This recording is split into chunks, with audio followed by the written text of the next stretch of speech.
abagenzi bakambaza tuwaundi yagiye jinga nguma nibaza amosozi yakandenga ubuzima kubabazwa nivyo vyago vyangiza imbohe je sishaka guhangayika umutima uragukunda yo bebe wansigiye nde oh dale mbega nzobu wande oh baby look I'm crying. I'm crying because of your love, sheri ndagukumbuye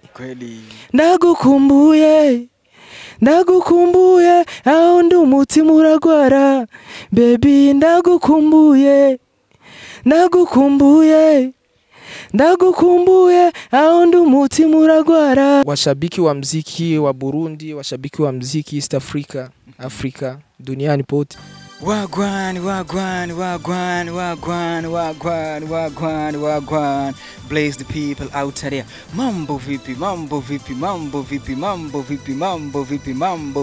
What's popping on, ladies and gentlemen? Good morning, good afternoon, good evening. Ikitukana na mahali ambapo natufuata ukiwepo. Kama kawaida, as you already know, my name is Jefferson Badwick, the horse. Chingiwa kanyitaga gusabi kwiye. Behind the camera, bari kumina wa Musaza, bari kumina wa Mutipe, bari kumina wa brother. Mwite NGM dukore. Yes, nkuko musanzwe mubizi, nkuko musanzwe mubimenyereye, every day turaza tukababwira babiko biravuga muri BMI, I mean Burundian Music Industry. Tukababwira biriko biravuga ku makuru y'umuziki, tukababwira ku baririmbyi bacu baba batandukanye bagenda bakora ibi nabiriya. Uno munsi ndi kumwe n'umusaza, ndi kumwe n'umutumire nashoboye kuba ntumira kuri uno munsi. Mundenda gwikaze muri kino kiganiro maze ushobore kubana nanje ngende ndakubwira byinshi kuri we, mbanze namaze nawe nyene agenda tubarira byinshi kuri we. Karibu sana. Welcome.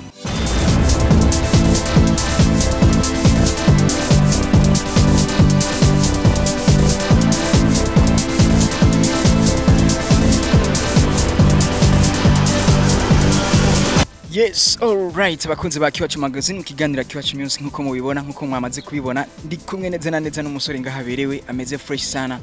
Nkundire ndamwakire, ariko imbere ya byose mubanze mumenye ko tugiye gukora ikiganiro muri Kirundi Kiswahili kubera avuga igiswahili cyane. Ikirundi ni gikeya muri we, muraza kubyumva nawe. Looks, karibu sana. Mambo. Asante sana bro. Uko fresh kabisa. Ndabona kabisa. Nanje ndakubora. Kirundi wengo wapi kabisa? Kirundi hawezi gusa ndachumva kandi ndazi kukivuga bukebuke. Bukebuke. Kiswahili lakini ni sana. Kiswahili. Yes, nuko mubyumva. Ndi kumwe n'umusaza ngaha anye tugiye kwa tuganira kuri career yiwe y'umuziki. Murazi ko tugenda tubabwira byinshi kubijanye na music entertainment, all right? Looks, uno munsi kubatakuzi. Kwa watu ambao hawakujui. Looks Vevo ninde? Looks ni nani? Ya Looks ni kijana yuko kwenye music industry. Looks ni kijana wa miaka 22 kabisa. Naishi mdogo sana, mtoto mdogo sana. Naishi Kinama, Quartier Gitega. Ya Looks ni msanii yani, msanii. Kabisa. Looks, kwa sababu gani uli choose kuingia kwenye muziki? Kwenye muziki cause muziki mimi naupenda. Muziki uko kwenye damu yani. Hata mkubwa wangu. Kivipi sasa? Kivipi? Ya muziki nimeujikuta tu wemo yani. Hata mkubwa wangu anaimba. Anaimba sasa muziki niliojikuta. Yani nilikuwa nikikaa hata na ufili, nikisikia hata nyimbo nyingine msanii najikutana nimefeel. Palikuwa lini sasa kama palikuwa lini? Hari gari umvutsi ndafise impano yo kuririmba. Ya 2024 mwaka uheze. Ukajisikia unaweza kuimba? Nikajisikia kweli nataka kuimba, yani najisikia najifeel kama mwenye nataka kuingia studio yani niimbe. Nikaingia studio nikafanya song. Nikatoka hivyo, nyimbo ikatoka, wa jamaa wote wakanambia felicitation nini, nikasema acha sasa nikomaze na muziki. Cause muziki ndawukunda sana. Muziki urawukunda sana. Kandi uvuga uti jewe umuziki ibana ubonye ngiye kufata nyine nk'akazi ko gukora. Yes, muziki nauchukulia kama kazi yani. Yes, Looks Vevo umunsi wa mbere yinjira muri studio. Byagenze gute? Utambiye yo situation birindikagaje, byamugoye, ibyamworoheye. Producer kukwana kwambia brother awe naye yani ilikuwa noma. Ilikuwa noma wenye washawahi kuingia studio barabizi ngene ibintu biba biri muri studio, mood yo muri studio. Nimba ari bwa mbere winjiye muri studio birakugora sana. Nje narinjiye muri studio nikafika nikamwambia producer Mr. Sule on the beat itazira Monster, ndamubwira nje mfise igikogwa shaka ko noririmba, arambwira urabizi, ndamubwira ewa wenjo unazoka nisikia labda kabisa. Akanambia play nyimbo tusikie, imba tusikie, nikamwimbia. Akanambia urashoboye zana mahera, ndamuha mahera ncanda kuzinguko nyene. Okay, Lux Vevo aramenye ko afite impano yo kuririmba. Producer aramubwiye ati ebana unaweza peti leta era tufanye muziki. Yes. Lux Vevo twumva yuko yatanguye muziki, no bwa yatanguye muziki ni vuba cyane mu mwaka uheze. Ni vuba cyane 2024 2024. Ubwa mbere ava yuko Lux Vevo aje mu muziki yakora iki? Alikuwa anafanya kazi gani? Mimi nilikuwa mwanafunzi na bado nasoma, hata sasa hivi bado nasoma. Nasoma, nafanya na muziki, kila kitu kiko fresh. Afyo hela, hiyo note ya kufanya muziki. Cyarakorohi. Mahera ubwa mbere ninje muri studio, amahera na bagenzi nyene bambwiye so tora mahera uje basi muri studio kubera twabonye uko ukunda kuririmba. Tora mahera barama mahera nja muri studio uko nyene ndayatanga fresh kabisa. So Lux 2025 kuri wewe nka Lux nk'umuririmbyi mushasha uyibona gute? Uyifise nk'ibikorwa bimeze gute ku buryo uvuga uti ebana jenje kubemeza? Parce que urabona dufise ugwaruka rwinshi ruriko rurakora kandi tubona yuko rukora fresh, rukora neza, rurimba neza. Nawe urimo kameme, nawe urimo. No munsi uri gukora gute kugira ngo 2025 nawe abatarakumenya bashobore kwabo kumenya? So tunazidi kufight, tunazidi kupambana cause muziki ni support. Unaona kama sisi wa vijana tunaimba, tunahitaji support ya watu wenye wa braza, yani wenye washatutangulia kwenye industry ya muziki, tunaomba support sana. Sasa tukingariki hapo support gani? Juu support ziratandukanye. Support gani exactly? Tukiongelea kuhusu support ya music. Yani support ni hakuna mtu mwenye anaanza kujiwaza kukusupport kabla hajaona kazi zako kwenye mitandao. Kabisa. Ndio maana mimi na fight kwa kutafuta hela, kwa kuandika sana na kuenda kurekodi juu hata mwenye atasikia nyimbo anasema udogo anastahili support. Support sasa ni aje? Support ni wewe ngao supportinga. Ukavuga Lux nje nshakanda gusupportinge audio video. Njo umuntu gusa yo supportinga audio video. Gusa umusani ni ma platform kabisa. Platform. Mimi na mtu mwenye ashaka ni support kwenye platform. Yani nyimbo zangu hata ukizitafuta Spotify, Boomplay, Amazon, Discocrit, YouTube. Yani nyimbo zangu zote zipo. Yani nilipata mtu akanisupport kweli, namshukuru Mungu. Anaitwa Kiz Junior, iko Marekani. Mungu azidi kumbless sana mtu wangu. Hiyo ndio support ya kawaida tunataka sisi wasanii. Nahitaji kujua, ndashaka kumenya Lux yaje mu muziki neza na neza afite intumbero yiye. Kubera hari abafata umuziki, abantu muziki bawufata gutandukanye. Hari ababifata nka fan, ababifata like nk'akazi. Lux Vevo hagaze hehe? Nje Lux Vevo mfise indoto mu muziki, naje mfise indoto kabisa. Juu wengi kwenye muziki wanakuja kama mabisho tu, wanafanya muziki kama mtani nini. Mimi nafanya muziki kama yani naupenda, yani nauchukulia kama kazi. Nauchukulia kama kazi. One day ipo siku utani bless.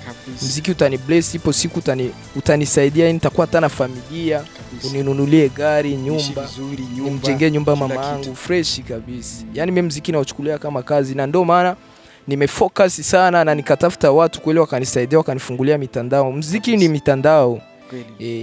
Kweli kabisa. Muziki ni mtandao kabisa. Sio kufanya tu eti ngo uwe na YouTube, inabidi ufungue ma platform nyingi. Muziki ni mitandao kabisa. Tunajua vijana wengi hapa kwa hii industry bari bafise impano kabisa kwa kwenye na RPM, right? Unakutana ibana jamaa anaronsi note mu bugiubu canke buri anapata hela, anafanya acha muziki. Kuri Lux kama hivi leo ukipata hela kabisa, unasema Lux anapata nyumba yake, anapata ibana gari, kila kitu iko nacho. Muziki wa bandanya ukora kabisa. Sema ndonda kaza boot. Urazi kubera iki man? Ndonse amahera.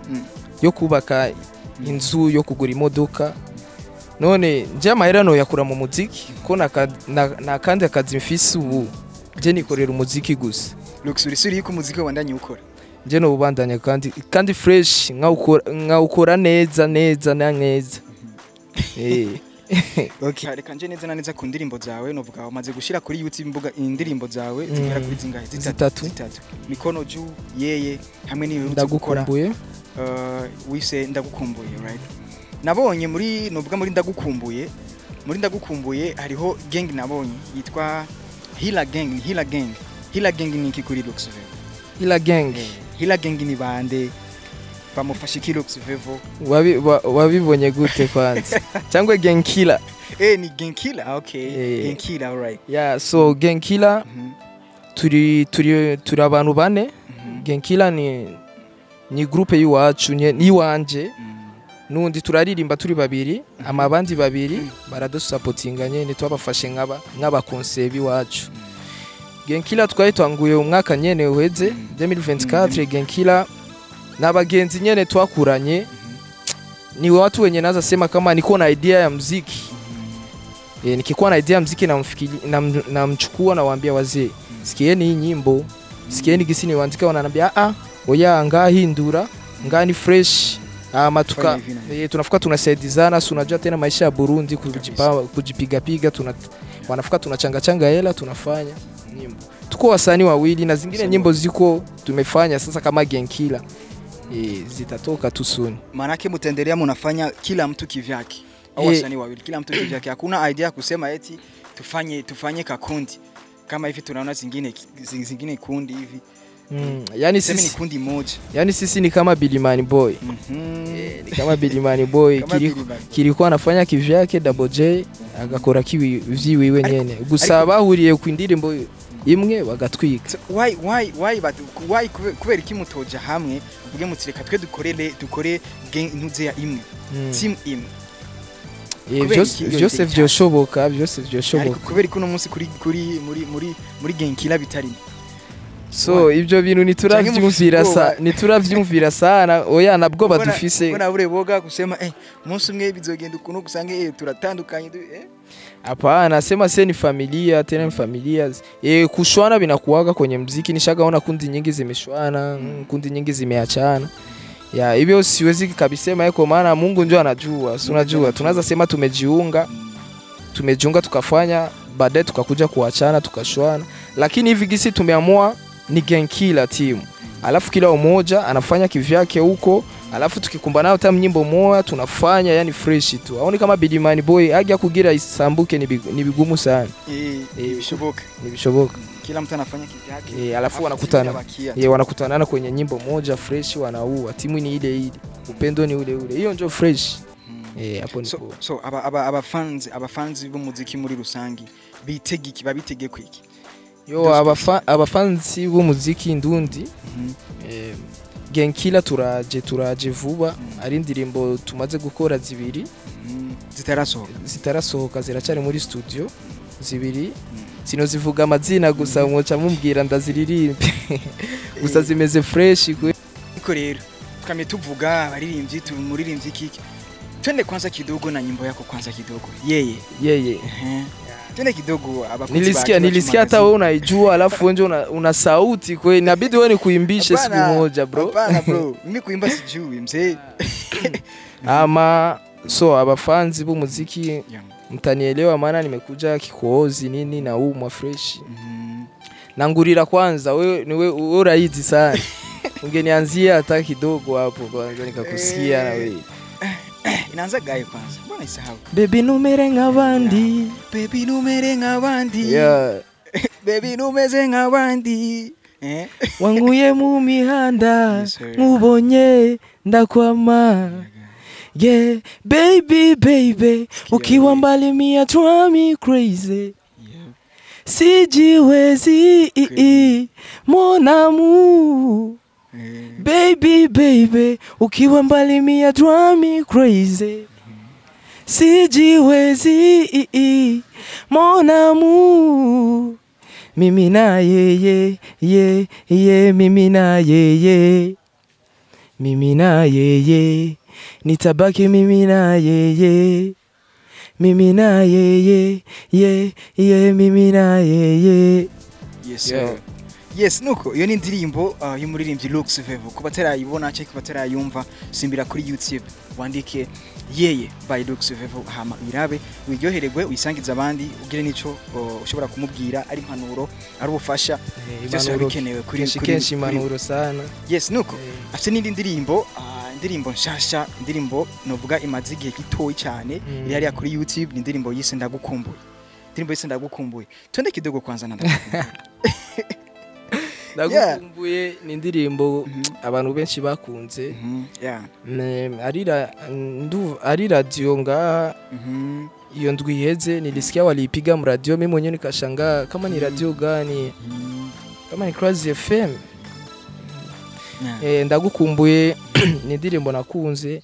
Abagenzi bakambaza tuwaundi yagiye, jinga nguma nibaza amosozi yakandenga, ubuzima kubabazwa nivyo vyago vyangiza imbohe, je sishaka guhangayika umutima uragukunda. Yo bebe wansigiye nde, oh dale mbega nzobu wande, oh baby look I'm crying. I'm crying because of your love, sheri ndagukumbuye, ndagukumbuye aho ndi umutima uragwara, baby ndagukumbuye aho ndi umutima uragwara, sheri. Yes sir. Niyo ni indirimbo yiwe, indirimbo yise ndagukumbuye iri ku rubuga rwe rwa YouTube. Lux, we inspiration katokea wapi? Ndagukumbuye. Ndagukumbuye. True story, urafise umwana ukumbuye? Oya, na mwana mfise ngumbuye gusa. Mimi njoma ile nilikwambia siandikaga nyimbo niko mimi mwenyewe, naandikaga nyimbo tuko Genkila. Kabisa. Idea wanaleta, maana kuna wenye wanajua Kirundi sana. Lakini idea ya kwanza ilitokeaga wapi? Wewe mwenyewe. Idea ya kwanza mimi ndio naleta. Naleta idea nawaambia so hii verse ya kwanza abagenzi bakambaza hatu waundi yagiye. Hiyo ni lazima mimi ndio nilikuwa niliandika huyo mstari mmoja, nikamwambia wazeme na kanyimbo na kamelody nilipata. Wengine ndio tukasaidizana. Unajua vitu ya muziki wasanii wanaelewa na muhimu naelewa wa promote. Ni tukasaidizana, nyimbo ikaja, tukaenda tukarekodi, nyimbo ikatoka. Kweli kabisa. Lux mukurangiza dusana basozera nikihe kintu wavuga uti muri 2024 nahora nkora kitari ciza muri 2025 ntazongera gukora niki default moja kawaida kama default moja ambayo ulikuwa nayo mu 2024 ambayo hautakuwa nayo tena muri 2025 default gani? Ya kuto kuandika nyimbo nzuri. 2024 sikuandika nyimbo nzuri. Lakini 2025 na nyimbo nzuri sana nishaandika. Soon tu zitatoka. Le 16 huu mwezi wa pili tunaingia taachia nyimbo. Kabisa. Taachia nyimbo. Kweli kabisa. Akajambo kamwe ko bariko baradukurikirana kuri uno mwanya, akajambo kamwe ko barasanzwe bakurikirana umuziki wabo n'abasanzwe bakurikirana umuziki muri rusange. So washabiki wa muziki wa Burundi, washabiki wa muziki East Africa, duniani pote tunawaomba sana kama mimi Lux Vevo ningali msanii, njoo ningali naanza, nahitaji support ya washabiki, nahitaji support ya management, yani nahitaji support ya wa journalist, wa promoter. So mtusaidie sana, tala ziko nyingi sana Burundi. Kabisa. Tunakosa usimamizi yani watu wa kuinvest, wa kutia hela yani. Tunaomba sana support, alafu wasupport sana Akiwacu magazine. Kabisa. Ina support sana tala, ibagui style, ibagui underground, ibagui upcoming, yani inafanyisha vipindi wasanii wote. Safi sana bro. Yes nuko abakunzi ba Akiwacu magazine mukiganira Akiwacu music nkuko mubibona rero tuko turaganira n'umusaza, tuko turaganira n'umusore ngahameze neza, wumva yuko afise confidence muri we, wumva yuko ishigikiye kabisa kandi akeneye support yanyu kubera yuko ari hagitangura. Bamwita Lux Vevo ku mbuga zose zitandukanye, haba YouTube, Facebook, yavuze ko na za Boomplay, Spotify. Boomplay n'ahandi indirimbo ziwe urashobora kuzisangako genda muzirabe muzistreaming maze mushobore gusupporting umuziki mwiza nkuko mwamye mubikora iminsi yose na hose. Alright, so ndabashimire cyane ko mwafashe umwanya murakurikirana Iwacu magazine. Nizera yuko Lux nitwongera kandi kugukenera n'undi munsi. Mimi niko tayari bro, tena merci sana kabisa. Asante sana bro. Yes, nuko je banyita Jefferson Barge ke the horse cyangwa bakanyitaga gusa bikaba bikwiye. Inyuma ya kamera ndi kumwe na NGM dukore. Je vous aime beaucoup. Ciao ciao hasta. La vista.